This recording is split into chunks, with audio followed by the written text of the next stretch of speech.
ஒரு சிறிய ஜெபம். பரலோகத்தில் இருக்கிற எங்கள் பிதாவே, பரிசுத்த பிதாவே, நாங்கள் ஸ்தோத்திரிக்கிறோம் ஆண்டவரே. எங்கள் இருதயத்தை தூய்மையாய் காத்துக்கொள்ள எங்களுக்கு உதவி செய்யுங்க ஏசப்பா. ஆண்டவரே சோத்திர ஆண்டவரே, தழும்புகள் வராதபடி, காயங்கள் வராதபடி ஆண்டவரே சோத்திர ஆண்டவரே, எங்களுடைய ஆவி ஆத்துமா சரீரம் முழுவதும் பரிசுத்தமாய் காணப்படும்படியாக ஜெபிக்கிறோம் ஆண்டவரே. இந்த நிமிஷம் வரை ஆண்டவரே, எங்களுடைய இருதயத்தில் அநேக காயங்கள் இருக்கலாம், அநேக அழுக்குகள் இருக்கலாம், அநேக தழும்புகள் இருக்கலாம், அநேக அட்டிகள் இருக்கலாம் ஆண்டவரே. அப்பா இதெல்லாத்தையும் நீங்க மாற்றி போடுங்க ஏசப்பா. ஆண்டவரே, இந்த தழும்புகள் மூலமாக நாங்கள் எத்தனையோ அட்டிகள் வாங்கி இருக்கிறோம் ஏசப்பா. ஆனால் இது எதனால வந்தது என்று தெரியாமல் தவித்துக் கொண்டிருக்கிற பிள்ளைகள் ஆண்டவரே, இந்த நாட்கள் பேசி இருக்கிறீர் ஏசப்பா. இந்த அடிகளை நீ வாழ்க்கையில் வராதபடிக்கு இந்த காயங்களும் தழும்புகளையும் ஏசப்பா நீங்க மாற்றி போடும்படியாக ஜெபிக்கிறோம் ஆண்டவரே.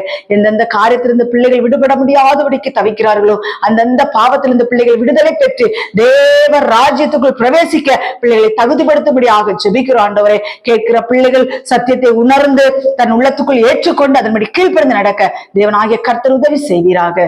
துதிகன மகிமையில அப்பாவுக்கே செலுத்துகிறோம். இயேசு கிறிஸ்துவின் ஜெபிக்கிறோம் பிதாவே.